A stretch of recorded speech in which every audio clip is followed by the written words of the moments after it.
Okay, सो कल के lecture में हमने एमसीक्यूज किए थे।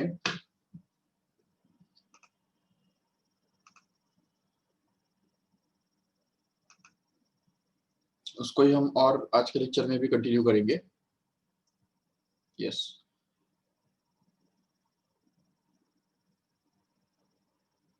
Okay, so I hope you can see the screen.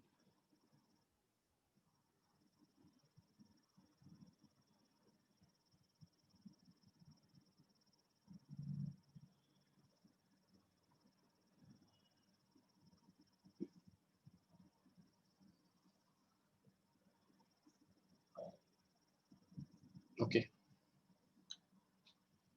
so let us try to solve this MCQs.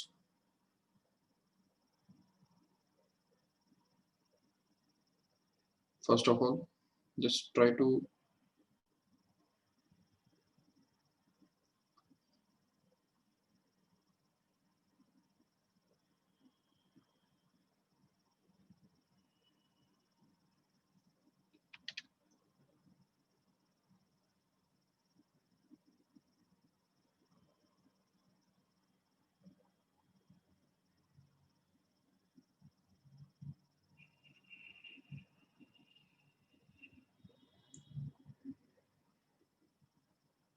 just read this question.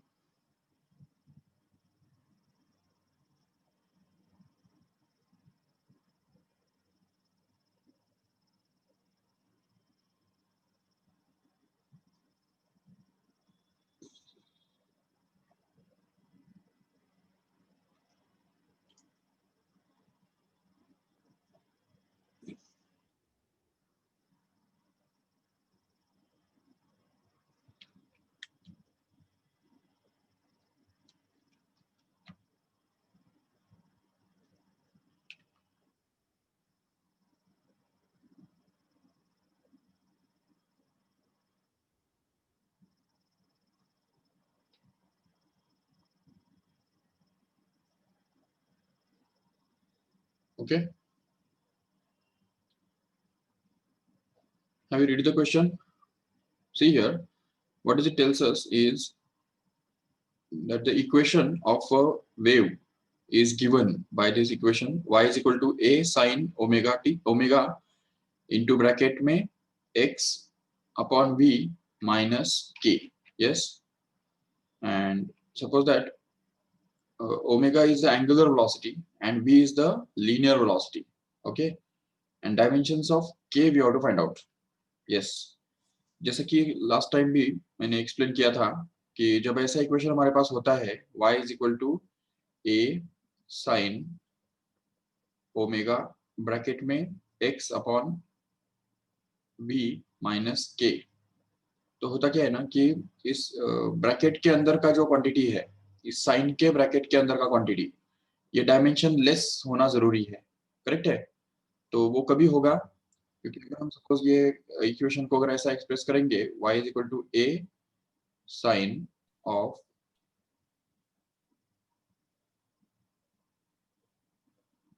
Thickness ज्यादा कम हो रहा है शायद ना, ठीक है, देखो y is equal to a into sine, इसको अगर ओपन करो ब्रैकेट को तो बनेगा omega x upon v minus k, right, and then we can just have k into omega also. Yes, तो अब इसमें देखो ये जो ओमेगा x अपॉन v ये जो क्वांटिटी है it should be dimensionless, right, and at the same time here k into omega also has to be dimensionless.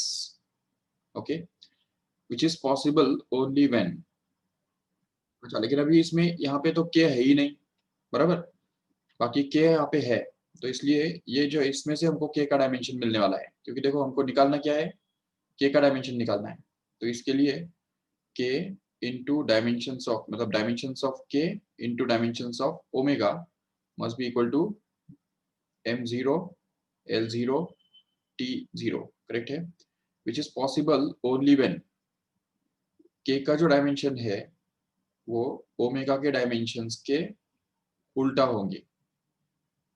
ये याद रखो ठीक से, ओमेगा डायमेंशंस के उल्टे होने चाहिए के डायमेंशंस। तो इससे हमको के का डायमेंशन मिल जाता है, क्योंकि ओमेगा डायमेंशन हमको पता है already, omega is the angular velocity, right? Angular velocity is always defined as theta upon time. तो यह तो उसका और एक फॉर्मूला है हमारे पास, omega is equal to 2 pi by T, correct है? तो थीटा का भी डायमेंशन क्या है? No dimensions, right? थीटा को कोई डायमेंशन होता ही नहीं है। और जो टी का डायमेंशन है टाइम, टाइम का, तो उसकी वजह से ओमेगा का डायमेंशन क्या मिलेगा हमको? Dimensions of omega will be actually t raised to -1. Okay, even here also 2 pi is just dimensionless, and what can we say is the dimensions of omega, or here also it will be t minus 1, correct? And hence we can get that the dimensions of omega is t minus 1. So 1 upon t minus 1, which happens to be actually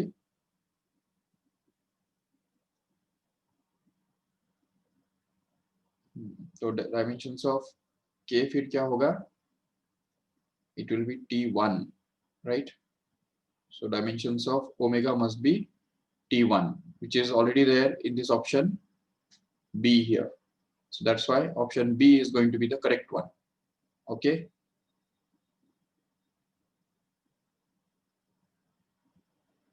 Yes.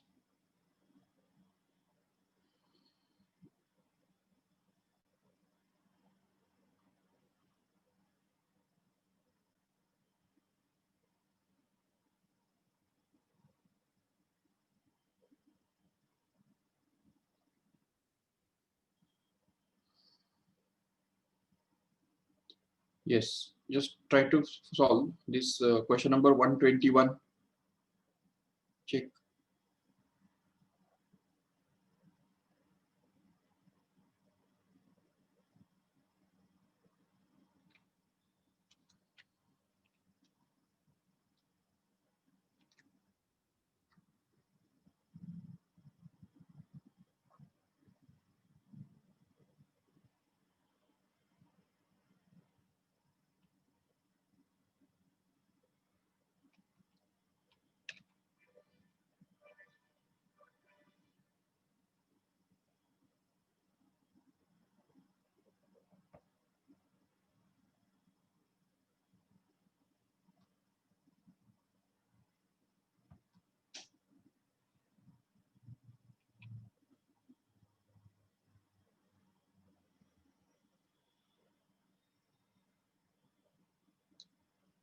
Okay. Just read this question carefully. Given that r is equal to m square into pt, m square into sine pt, where t represents the time. If the unit of m is n, means Newton, then the unit of r is, yes, see here, r is equal to दिया हुआ है m square into sine of pt. Okay, and unit of m is Newton, correct है? m का unit क्या है? Newton है।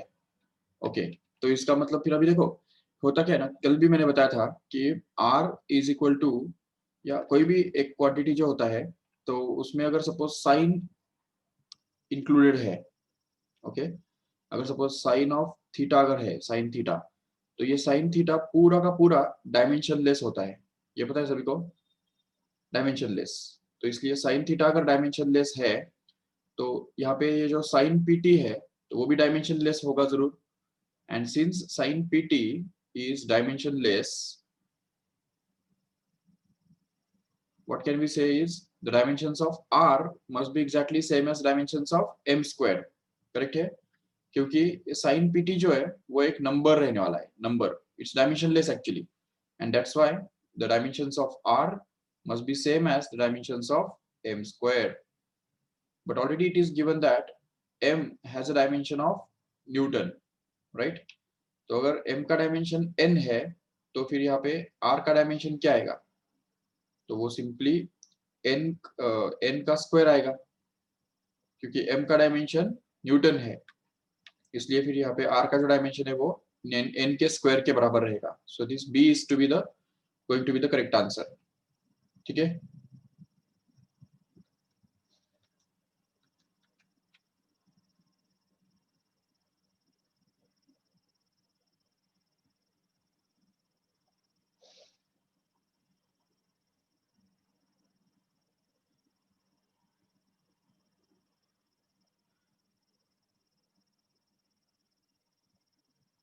Yes, see this also.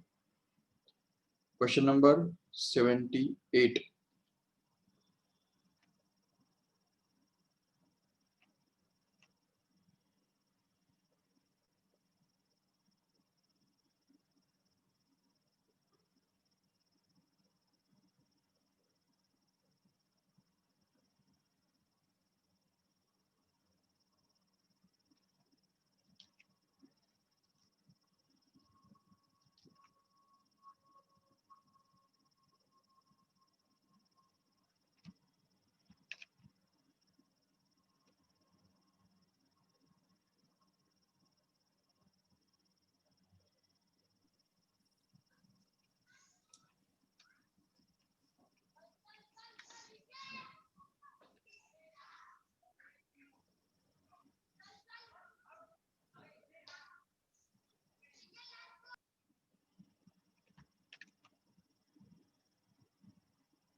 Yes, just read this question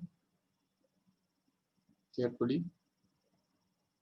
देखो, the position of a particle at time t is given by the relationship that is x is equal to v naught upon alpha into 1 minus e raised to alpha t, where v naught is a constant and alpha is greater than 0. Okay, and the dimensions of v naught and sorry dimensions of v naught and alpha are respectively. Okay, तो देखो ठीक से हमको निकालने हैं dimensions v naught और alpha के. चलो ठीक है, how will you get that? See here, x is given to be v naught upon alpha into bracket में 1 minus e raised to alpha into t. Correct है, ये इक्वेशन हमारे पास है. चलो ठीक है, तो अभी इसको यूज करके हम देख सकते हैं कि सबसे पहली बात, जबकि मैंने कल बताया था, मतलब लास्ट टाइम भी बताया था कि e रेस टू जो भी क्वांटिटी होता है यहाँ पे ब्रैकेट में, तो वो डायमेंशन लेस होना जरूरी है. बराबर है, तो इसलिए e रेस टू जो भी पावर होता है वो डायमेंशन लेस होता है. और at the same time e raise to something, ये पूरा जो है तो वो भी डायमेंशन लेस होता है. बराबर, तो डायमेंशन लेस होने की वजह से फिर हम यहाँ पे बोल सकते हैं आराम से कि इस एग्जांपल में अगर देखेंगे ठीक से तो देखो, ये e रेस टू का जो पावर यहाँ पे लिख रहा है कि नहीं, alpha t, that has to be dimensionless, right? Alpha into t must be dimensionless, and if it is to be dimensionless, then the dimension of alpha must be dimension of 1 upon dimension of t. Correct है, मतलब alpha का जो dimension है वो T के dimension के उल्टा होना जरूरी है. करेक्ट, तभी वो प्रोडक्ट डायमेंशनलेस बनेगा. तो इसलिए अल्फा का जो डायमेंशन है वो रहना चाहिए 1 upon dimension of t1, and it actually becomes t raised to -1. समझा क्या ठीक से? अल्फा का डायमेंशन तो हमको मिल गया. चलो ठीक है, अभी at the same time we have to find out the dimension of this v naught also. How will you get that? उसके लिए ये हमको लॉजिक यूज करना है कि ये जो पूरा क्वांटिटी है कि नहीं, ये पूरा क्वांटिटी डायमेंशनलेस है. Since 1 minus e raised to alpha t is dimensionless, ये पूरा क्वांटिटी अगर डायमेंशनलेस है तो इसका मतलब ये जो x का डायमेंशन है ये इस v नॉट बाय अल्फा के डायमेंशन के बराबर हो गया, क्योंकि ये पूरा जो क्वांटिटी है इसका कोई डायमेंशन है ही नहीं, है कि नहीं? तो अगर ये पूरे डायमेंशन नहीं है तो इसका डायमेंशन और इसका डायमेंशन सेम होना जरूरी है. तो इसलिए हम बोल सकते हैं यहाँ पे कि the dimensions of x has to be exactly equal to the dimensions of v naught by alpha. Correct है, and if we use this here then we get this x क्या है यहाँ पे? देखो यहाँ पे उन्होंने दिया हुआ है कि x is going to be the distance. कैसे पता चला हमको? पोजीशन बोला है ना उन्होंने, position of the particle at time t बोला है, तो इसलिए पोजीशन मतलब ही डिस्टेंस होता है. तो इसलिए डिस्टेंस का जो डायमेंशन है वो हमको पता है L1 होता है, तो ये हमने L1 यहाँ पे डाल दिया, नो डाउट. और फिर इस तरफ v नॉट का जो डायमेंशन है वो तो हमको निकालना है, बट अल्फा का क्या है? ये देखो यहाँ पे अल्फा का डायमेंशन ऑलरेडी हमने निकाल दिया जो कि t-1 है, तो वो t-1 अगर हमने यहाँ पे डाल दिया तो इससे हमको वी नॉट का डायमेंशन मिल जाएगा, जो कि वी नॉट का डायमेंशन मिलने के लिए इस टी माइनस वन को उस तरफ भेज दो, तो वो बन जाएगा L1 into t minus one, correct है। एंड हेंस वी नॉट जो है, dimension of v naught will actually be equal to L1 t minus one. तो ये बन गया वी नॉट का डायमेंशन, ओके। और ये बन गया अल्फा का डायमेंशन, दैट्स ऑल। तो अल्फा का डायमेंशन है, अच्छा वी नॉट का पहले है ना और फिर अल्फा का है। तो वी नॉट का क्या है, देखो ठीक से, v naught is going to be L1 t minus one, right. L1 t minus one इधर भी है और इधर भी है और इवन इधर भी है। बट अल्फा का क्या है, अल्फा का टी माइनस वन है, जो कि सिर्फ यहाँ पे है टी माइनस वन, देखो। तो इसलिए this must be the correct option, okay. ठीक है।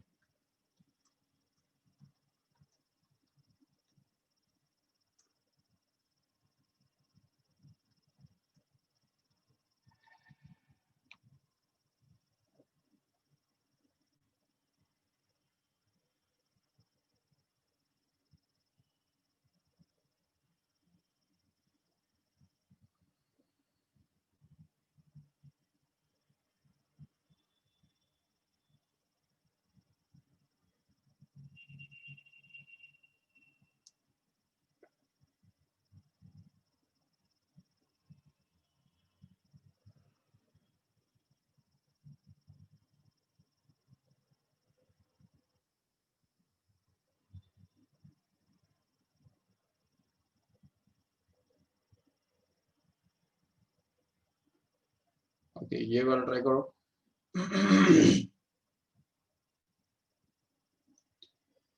अच्छा, इस टाइप का तो हमने किया एक्चुअली कल, तो it's not to repeat it.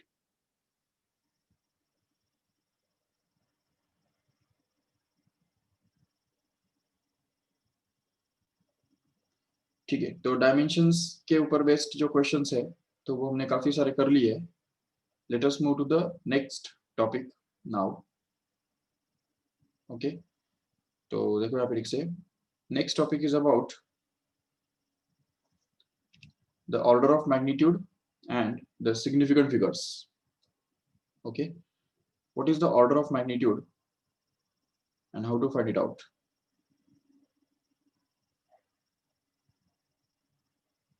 Order of magnitude मतलब होता क्या है ना, कि कोई भी नंबर जो है, सपोज मान लो कि 5000 है, 5000। सो इसको, या चलो 6000 है, तो इसको हम ऐसा लिख सकते हैं 6 × 10⁻³ या समझो 3000 है, तो इसको हम ऐसा लिख सकते हैं 3 × 10⁻³ नो डाउट। तो इसका मतलब ये जो नंबर है, तो उसका ऑर्डर ऑफ मैग्नीट्यूड कितना हो गया, ये 3 हो गया, क्योंकि ये जो नंबर है 3, वो 0.5 और 5 के बीच में है, that is the expected condition. तो ऑर्डर ऑफ मैग्नीट्यूड मतलब nearest power of 10 for the number, किसी भी नंबर का, गिवन नंबर का नियरेस्ट पावर ऑफ 10 जो है, उसको बोलते हैं ऑर्डर ऑफ मैग्नीट्यूड। जैसे यहाँ पे 3000 है, तो 3000 का सबसे क्लोजेस्ट पावर ऑफ 10 कौन सा है, 1000 है, इसलिए इसको बोलेंगे 3 is the order of magnitude of this number. और उसको करेक्ट निकालने के लिए ये इक्वेशन यूज किया जाता है कि the number has to be expressed as x into 10⁻n, where x is lying between this interval, okay, 0.5 to 5. Then we can say that this n is going to be the order of magnitude. तो यहाँ पे n को हम बोल देंगे order of magnitude, okay. तो अभी कोई भी नंबर का order of magnitude निकालने के लिए क्या करना होगा हमको, तो उसको इस फॉर्म में एक्सप्रेस करना होगा। ये देखो, कोई भी नंबर जो y अगर सपोज है, तो उसको हमको इस फॉर्म में एक्सप्रेस करना होगा, y is equal to x into 10⁻n, where x should be between 0.5 and 5, okay. तो actually it should be including 5 and excluding 0.5, right। उसका मतलब भी मैं बताता हूँ अभी।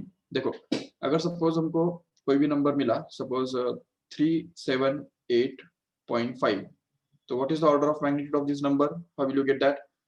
तो उसको हमको लिखना होगा 3.785 इंटू 10⁻², करेक्ट है।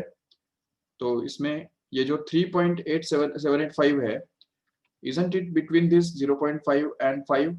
Yes, that's why we can say that its order of magnitude is going to be 2, no doubt. So इसलिए उसका order of magnitude हो गया 2. Okay, let us take another example of this same number, same type of number. Suppose 685.3 ये number है। अभी इसको हम ऐसा लिख सकते हैं 6.853 इंटू 10⁻²। बट अब यहाँ पे ये जो 6.853 है, तो क्या ये नंबर इस इंटरवल के अंदर आता है? बिल्कुल नहीं। 6 पॉइंट मतलब वो तो 5 से बड़ा हो गया है कि नहीं, 5 से बड़ा हो गया वो। So we don't want that, we want it in this interval. सो उसके लिए हमको इसको ऐसा लिखना पड़ेगा 0.6853 and that is to be multiplied with 10⁻³ then and there only we can get the order of magnitude. This 3 will actually be the order of magnitude. So in this case the order will be actually 3, not this 2 here, क्योंकि यहाँ पे हमको ये पता है कि ये ऐसा अगर इसको लिख देंगे तो ये नंबर कोई इस इंटरवल के अंदर नहीं आता है। इस इंटरवल के अंदर लाने के लिए उसको क्या करना पड़ेगा, हमको ऐसा लिखना पड़ेगा 0.6853 that is to be multiplied with 10⁻³। so this 3 is actually called as the order of magnitude in this way। ठीक है, और एक एग्जांपल लेते हैं। चलो, सपोज हमको निकालना है order of magnitude of the number like 72। Okay, how will you get that? इसको हम 7.2 इंटू 10 ऐसा भी लिख सकते हैं, या तो 0.72 इंटू 10⁻², ऐसा भी लिख सकते हैं, no problem. But when we write this as here, ये फर्स्ट जो ऑप्शन हम सिलेक्ट करेंगे तो ये 7.2 जो है ये इस इंटरवल के अंदर आता ही नहीं है। But when we write it in this form then it comes into this interval, right? And that's why we can say that this 2 is going to be the correct order of this number. So here order of this number is going to be 2, not 1. समझा क्यों? क्योंकि 7.2 जो है वो इस interval के अंदर नहीं आता है, और इसलिए हमको 7.2 नहीं लिखना है, उसको 0.72 लिखना है। मतलब एक सिंपल सी बात है कि फर्स्ट नंबर जो है ना वो अगर 5 से बड़ा रहेगा तो उस केस में हमको उसको 0 पॉइंट ऐसे फॉर्म में एक्सप्रेस करना है, राइट? और अगर फर्स्ट नंबर जो दिख रहा है तो वो अगर सपोज 5 से लेस देन रहेगा, 5 से छोटा रहेगा, तो ऐसे केस में उसको हमको ऐसे करना है जैसे अभी हमने किया है, देखो। ठीक है, okay, check the next one, और एक करके दिखाओ फटाफट। Suppose we have this number like 98,450. Okay, what is the order of this magnitude number?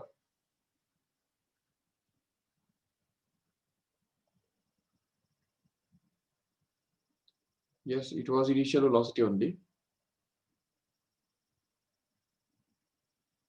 but that was not given in that question, isn't it? Okay, chalo theek hai, 985450. So here it is going to be 9. We can either express it as 9.845 into 10⁻⁴. Sorry, 0 into 10⁻⁴. Correct hai? Or we can also express it as 0.98450 into 10⁻⁵. Correct? So अब यहाँ पे इनमें दोनों में से हम कौन सा ऑप्शन चूज करेंगे? Yes, this option will be chosen here because this 0.98 happens to be in this interval 0.5 to 5. Okay, that's why we have to say that the order of this magnitude is 5. Okay, this is nothing but the order. अच्छा, और एक अगर suppose तुमको दिया, ये देखो अभी 0.0018. yes, how will you find it out? how will you express it as? तो इसमें देखो अभी हमको पावर नेगेटिव करना पड़ेगा। क्यों? क्योंकि पॉइंट डेसिमल पे पीछे है ना, तो इसलिए तो 1.8 इंटू 10⁻⁻³ ऐसा लिखना पड़ेगा। and then we can say that the order of magnitude of this number is going to be -3. yes, suppose we have this 0.0835. check, how will you get express it as? तो इसको हमको अभी ऐसा express करना पड़ेगा 0.835 into 10 raised to minus 1, and then we can say that the order is actually minus 1, right? Yes. Again we can see, suppose this is 0.0123. okay, अब इसको कैसे करेंगे बताओ? yes, 0.0123. I will express it as 1.23, and that is multiplied by 10 raised to minus 2. So order will be minus 2, no doubt. If you want to find out the order of 0.00523, yes. अभी क्या करेंगे?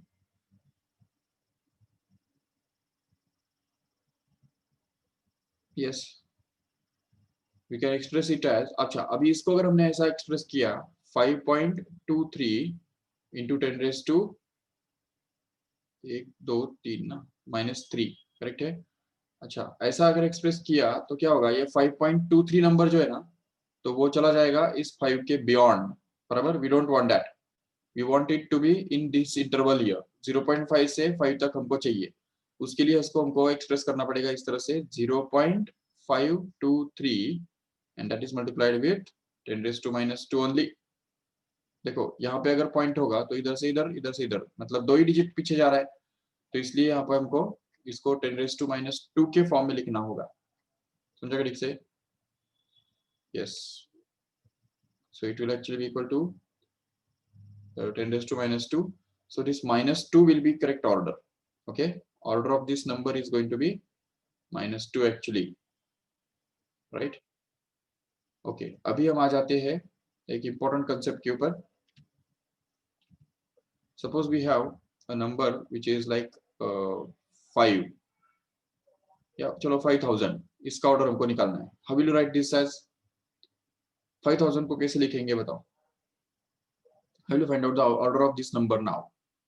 either you write it as 5 into 10 raised to 3, or we write it as 0.5 into 10 raised to 4. what will we do?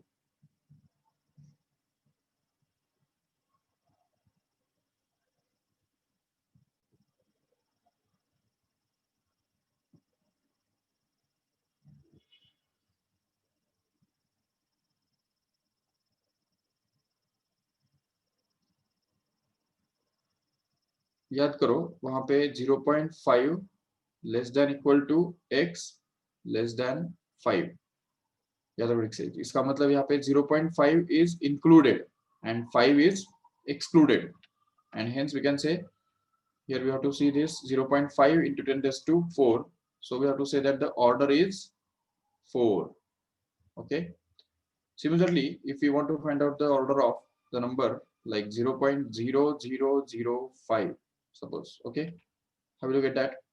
so we have to express it as 0.5 into 10 raised to, देखो 1 2 3, मतलब 3 digits, तो मतलब -3 हो गया, तो इसलिए इसमें हम बोलेंगे order is -3, that's it. So in this way we can get the order of any number as we want. okay, the next topic is about significant figures. what is significant figures and how they have to be found out?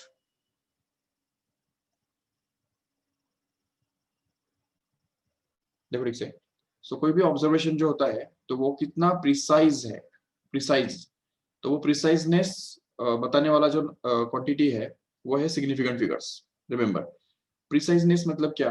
देखो जैसे अगर मान लो कि तुमको बोला पाई का value कितना है, तो तुम बोलेंगे 3.14 है, ठीक है।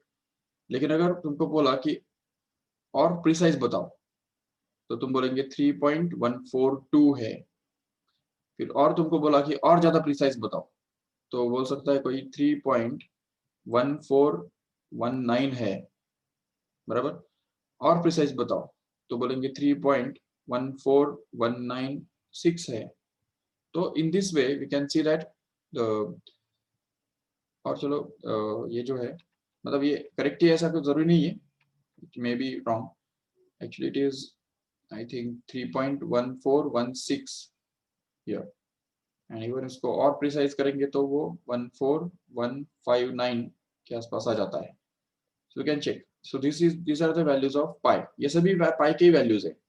बट अभी यस देखो, अगर उसको हम और ज्यादा ज्यादा प्रिसाइज करते जाएंगे तो जितना ज्यादा वो प्रिसाइज होगा उतने ज्यादा डेसिमल पॉइंट्स, और डेसिमल पॉइंट के बाद उसके अंदर उतने ज्यादा फिगर्स होंगे, बराबर है। वो उसको बोलते हैं significant figures. Okay, so we can say that in this first number there are 3 significant figures. In the second number there are 4 significant figures. In this third number there are 5 significant figures, and there are 1 2 3 4 5 6 significant figures are there in this last number, correct hai? Even we can find out the value of pi up to 21 or even more decimal places, significant figures. Okay, तो ये significant figures का concept तो तुमको समझ में आ गया रहेगा, right है। तो इससे हमको ये पता चलता है कि कोई भी जो ऑब्जर्वेशन है वो कितना प्रिसाइज हमने मेजर किया है, मेजरमेंट करने के टाइम हमने कितना केयर लिया है, और कितना केयर लेके वो हमने मेजर किया है, वो हमको उसमें से पता चलता है। जितने ज्यादा सिग्निफिकेंट फिगर्स उतना आंसर ज्यादा प्रिसाइज कहलाता है, याद रखो ठीक से। और इसीलिए हमको ये सिग्निफिकेंट फिगर्स के बारे में बहुत सोचना पड़ता है जब हम मेजरमेंट्स करते हैं, क्योंकि ऐसा हो सकता है कि कोई एक मेजरमेंट जो है तो उसके अंदर मान लो कि 3 सिग्निफिकेंट फिगर्स हैं, दूसरा मेजरमेंट हमने किया जिसके अंदर सपोज 5 सिग्निफिकेंट फिगर्स है, तो इसका मतलब हम जब ये ऑब्जर्वेशन कर रहे हैं तो उसके अंदर सिग्निफिकेंट फिगर्स 3 है, मतलब इसका प्रिसाइजनेस कम है और यहाँ पे इसका प्रिसाइजनेस ज्यादा है। So when we deal with the calculations, when we mix these two numbers, we have to think about the what will happen to the preciseness then। तो प्रिसाइजनेस के बारे में क्या होगा, मतलब एक्यूरेसी यहाँ पे क्या होगा, वो उसके बारे में हमको ये सोचना पड़ता है। तो इसीलिए हमको ये ध्यान में रखना होता है कि सिग्निफिकेंट फिगर्स कितने हैं, क्योंकि कोई भी एक ऑब्जर्वेशन जो कम प्रिसाइज है उसको अगर हम सपोज दूसरे ज्यादा प्रिसाइज वाले ऑब्जर्वेशन के साथ अगर मिक्स करते हैं तो जो रिजल्ट हमको मिलता है वो कम प्रिसाइज वाले लेवल का मिलता है। मतलब फॉर एग्जाम्पल, अगर हम सपोज एक ऑब्जर्वेशन जो कि मान लो मल्टीप्लीकेशन करनी है सपोज हमको, ठीक है, मल्टीप्लाई करना है, दो नंबर्स को हमको प्रोडक्ट मल्टीप्लाई करना है। सपोज एक नंबर के अंदर सिग्निफिकेंट फिगर्स है 3.14, मतलब 3 सिग्निफिकेंट फिगर्स है, ओके। और दूसरा नंबर जो हम मल्टीप्लाई कर रहे हैं उसको उसके साथ, तो वो 3.2, मतलब उसमें 2 ही सिग्निफिकेंट फिगर्स है, ओके। तो जब हम मल्टीप्लाई करेंगे तो कितना आएगा आंसर, वो निकाल सकते हो आराम से, करो अगर कोई कर सकता है तो फटाफट।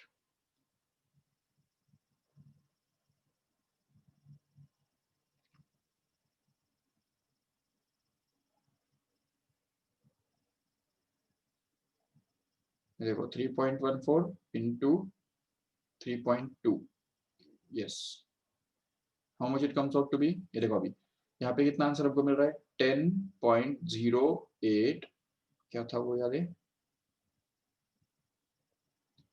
048, करेक्ट है। देखो ठीक से 10.048, यस। अभी क्या ये सारे डिजिट सिग्निफिकेंट है, बिल्कुल नहीं, हो ही नहीं सकते, क्योंकि हमारा ऑब्जर्वेशन जो मल्टीप्लिकेशन हम कर रहे हैं उसके अंदर ही उतने सारे डिजिट सिग्निफिकेंट फिगर्स नहीं है। इसके अंदर कितने सिग्निफिकेंट फिगर्स है, 3, इसमें कितने हैं, 2, और इसमें कितने हैं, 5। How can we get more precise answer by using less precise input here. अगर इनपुट ही 3 और 2 सिग्निफिकेंट फिगर्स का है तो आउटपुट में हमको 5 सिग्निफिकेंट फिगर्स कहां से मिल सकते हैं, it is not possible, remember। So we have to understand here that if we are using the numbers, lowest significant figure कितना है यहाँ पे, 2 है, बराबर। तो इसलिए यहाँ पे इस नंबर, ये नंबर के अंदर भी हम सिर्फ 2 डिजिट्स तक ही सिग्निफिकेंट फिगर्स रख सकते हैं। ये बाकी के जो नंबर्स है, ऊपर के जो 3 नंबर्स है यहाँ पे, ये कुछ काम के नहीं है। We are not sure about them, we can never be about sure about them, because जो मल्टीप्लिकेशन हम कर रहे हैं, जिनको हम मल्टीप्लाई कर रहे हैं, वो नंबर्स में से ही एक नंबर जो है वो 2 सिग्निफिकेंट फिगर्स वाला है। इसकी वजह से यहाँ पे हमको जो आंसर मिलने वाला है वो कभी भी 2 से ज्यादा सिग्निफिकेंट फिगर्स का नहीं मिल सकता। तो इसलिए हमको आंसर, रिपोर्टिंग आंसर क्या लिखना है, to write it as 10 only. तो इवन 10 भी अगर लिख देंगे तो भी प्रॉब्लम होगा, तो इसकी वजह से, क्योंकि यहाँ पे जीरो जो है वो कंसिडर नहीं किया जाता है, सिग्निफिकेंट फिगर्स में कंसिडर नहीं किया जाता है। जो लास्ट का जीरो होता है ना, तो उसको हम सिग्निफिकेंट फिगर्स में कंसिडर नहीं करते। ठीक है, तो ये बात याद रखो ठीक से। तो इसलिए इसको हमको कैसे रखना पड़ेगा, 1.0 इंटू 10⁻1 ऐसा रखना पड़ेगा। और उसको हम बोलेंगे this is the standard form of writing this number, 1.0 into 10⁻1। अभी आप बोलेंगे क्या फर्क पड़ता है, 10 लिखो या 1.0 इंटू 10⁻1 लिखो, क्या फर्क पड़ता है? फर्क यह है कि अभी जब हम 10 लिखेंगे तो इससे पता चलेगा कि सिग्निफिकेंट फिगर ओनली 1 है। बट जब 1.0 इंटू 10⁻1 लिखेंगे तो इसका मतलब है सिग्निफिकेंट फिगर्स यहाँ पे 2 है, जो कि हमको यहाँ पे चाहिए, जो कि करेक्ट है। ओके, सो इसलिए फिर यहाँ पे हमको इसको इस तरह से लिखना है कि 1.0 इंटू 10⁻1। समझा ठीक से? तो ये कैलकुलेशंस में हमको इसको सोचना पड़ता है। इसके रूल्स जो है वो हम देखेंगे। पहले सिग्निफिकेंट फिगर्स निकालने का थोड़ा प्रैक्टिस करेंगे, और 2-3 नंबर्स में देता हूँ आपको सिग्निफिकेंट फिगर्स निकालने के लिए। उसके रूल्स जो है वो याद रखो ठीक से, कि सबसे पहला रूल जो है कि कोई भी डिजिट्स जो 2 जीरोस के बीच में आते हैं, सपोज ये एक नंबर, ये एक नंबर, ये एक नंबर, और बीच में दो जीरोस आसपास में है, तो ये 2 जीरोस के बीच में जो नंबर आते हैं वो कंपल्सरी सिग्निफिकेंट फिगर्स होते हैं। ये और ये नंबर सारे सिग्निफिकेंट हो जाएंगे, क्योंकि वो 2 सिग्निफिकेंट फिगर्स जीरोस के बीच में आ रहे हैं। ओके, याद रखो ठीक से। या इवन कोई भी जीरो नंबर जो है वो जिन 2 सिग्निफिकेंट फिगर्स के बीच में आता है, तो 2 सिग्निफिकेंट फिगर्स के बीच में आने वाला जो जीरो है वो हमेशा सिग्निफिकेंट फिगर ट्रीट किया जाता है। जैसे फॉर एग्जांपल, अगर आपको बोला कि find the significant figures in this number 1008, अभी देखो 1 is significant, 8 is significant, so these two zeros has to be significant. Okay, so because they appear in between the two significant figures, and that's why they become significant. Okay, even same is the case with 20,008. Okay, तो अभी देखो यहाँ पे, तो ये 2 significant है, 8 significant है, तो इनके बीच में जो ये 3 जीरोस आ रहे हैं, ये सारे के सारे सिग्निफिकेंट बनते हैं। और उसकी वजह से हमको ये बोलना पड़ेगा यहाँ पे there are 5 significant figures in this number. Okay, ये चलो ये एक रूल हो गया, फर्स्ट रूल ये है। सेकेंड रूल हमको बताता है कि जब भी कोई डेसिमल नंबर नहीं होता है, जिसमें डेसिमल नहीं है, ठीक है, तो ऐसे केस में ट्रेलिंग जीरोस जो होते हैं ना, ट्रेलिंग जीरोस किसको बोलते हैं पता है?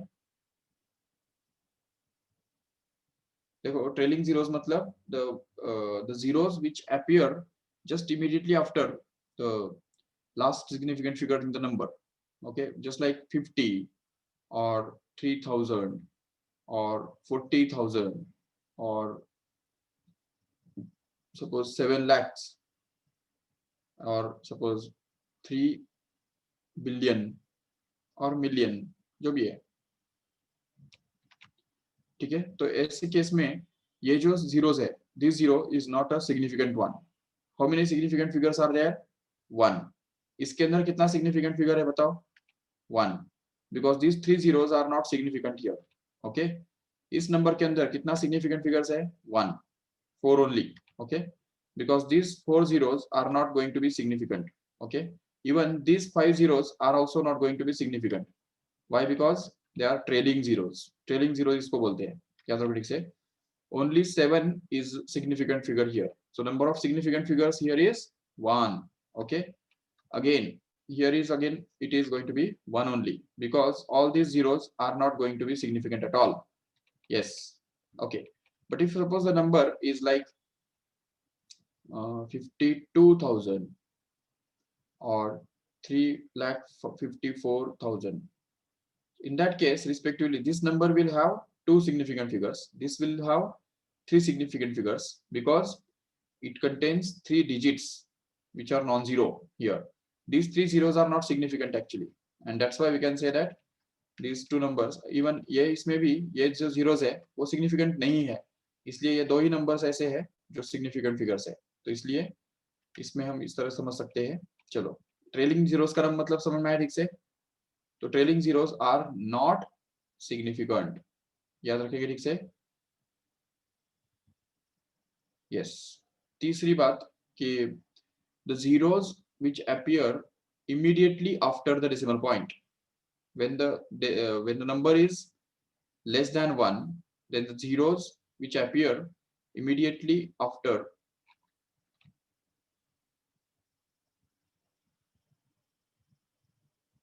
the decimal point. ओके तो डेसिमल के बाद जो पॉइंट आते हैं वो नॉन सिग्निफिकेंट होते हैं, they are not significant. Okay, for example, if you have a number like 0.000018, how many significant figures are there? Only 2. Why? Because 1 and 8, these are the only significant figures, because this number is actually less than 1, right? And hence we can say these 4 zeros 1 2 3 4 are not significant at all. Why? Because they are just immediately after the decimal point here. Correct है, decimal के just point के बाद के जो zeros है वो, इसलिए। अच्छा इसमें बताओ 0.1234, how many significant figures are there? 4, no doubt. Okay 0.00253, बताओ कितने सिग्निफिकेंट फिगर्स है इसमें? 3। ये देखो ये 2, 5 and 3, just that's it only. These two zeros are not significant at all. Okay, even 0.000005, इसमें कितने significant figures है? Only one, that is 5. Why? Because see, yes, this 0.0000 not significant at all, just because they appear just after this decimal point, right? Okay, and suppose that one more thing, the next rule here is that the fourth rule is that the zeros which are after the decimal point,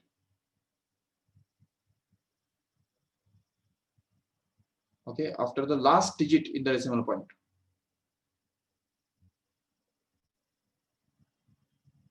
okay, last significant digit after the decimal point are always significant.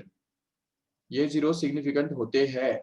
देखो ठीक से, ये बहुत interesting है समझना, क्योंकि देखो अगर मान लो कि 1.50, इसमें कितने सिग्निफिकेंट फिगर्स है? 3।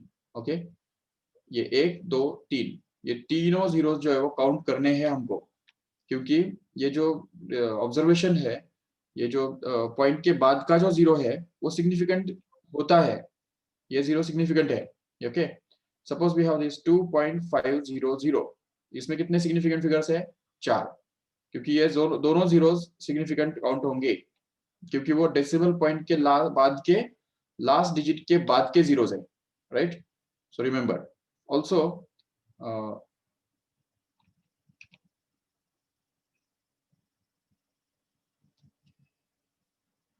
next one, suppose देखो ठीक से 2.3030, how many significant figures are there in this number here? 5. Okay, 5 significant figures are there. Remember why? Both of these zeros are going to be significant. Why? Because ये जो zero है वो तो दो significant figures के बीच में आता है, इसलिए उसको तो सिग्निफिकेंट होना ही पड़ेगा, नो डाउट। लेकिन ये जो जीरो है लास्ट वाला, वो डेसिमल पॉइंट के बाद का लास्ट नंबर के बाद का जीरो है, इसलिए वो सिग्निफिकेंट फिगर है। ओके, इवन चलो अगर सपोज ये नंबर तुमको दिया कि 2 पॉइंट या चलो 300.0, अभी बताओ इसमें कितने सिग्निफिकेंट फिगर्स है? There are 4 significant figures in this number here. Why? Because decimal point के बाद के last digit के बाद का जीरो हमेशा significant होता है, तो इसलिए हमको इसको significant treat करना है, बिल्कुल। चलो ऐसा अगर है suppose 370.40, इसमें बताओ कितने significant figures है? 5। ये जीरो जो है वो हमको काउंट करना पड़ेगा as a significant one. Okay, suppose we have 100.008, तो इसमें कितने सिग्निफिकेंट फिगर्स है? 6, नो डाउट। ओके 0.0080, अब इसमें बताओ, this is somewhat challenging question.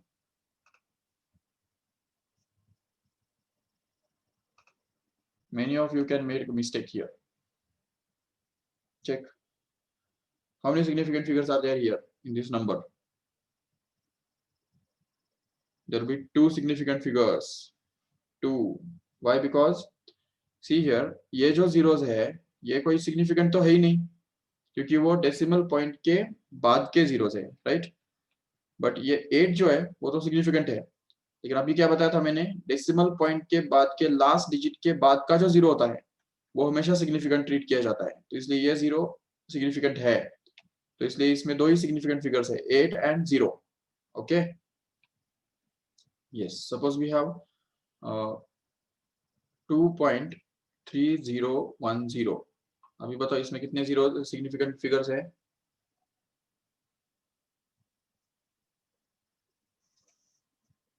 5. Okay, 5, yes. Okay, suppose we have this 3.0000. अभी बताओ इसमें कितने सिग्निफिकेंट फिगर्स है? 5 again.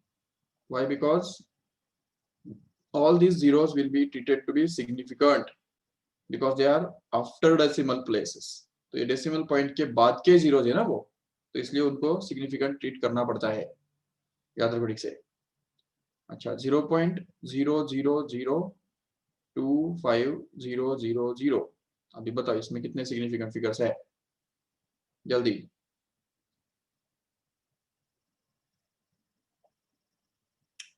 Yes, again 5.